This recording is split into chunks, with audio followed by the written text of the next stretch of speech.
Hello everybody, welcome to this video.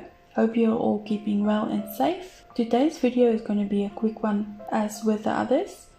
I want to show you how to add two words in an Excel sheet.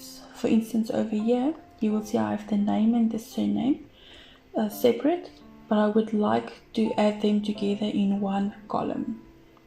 What I'm going to do is I'm going to show you how to use the concatenate option.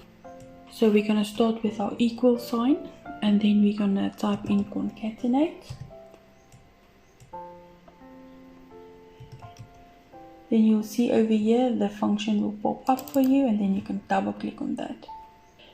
Then we're going to select our first word that we want to add in the cell. Then we're going to press the comma key and then the next word that we want to add and simply press enter. You will see now over here we want a space as well, so we are not happy with this because typically a name and a surname will have a space in between. So what we're going to do is we're going to alter the formula a little bit.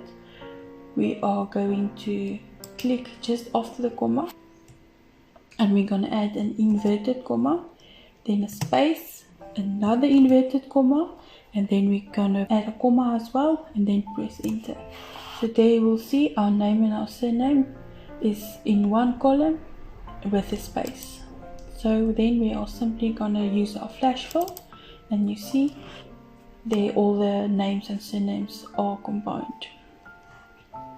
The second way that I want to show you as well is you can press the equal sign and then you can click on the word that you name or the word that you're going to add. You can use the and sign on your keyboard, then an inverted comma just for us to make the space as well, another inverted comma, then another and then we will click on the surname and then enter, and there you will see there we have it again. Double click on our flash fill and there you have it. We have combined the name and the surname so that it is in one column.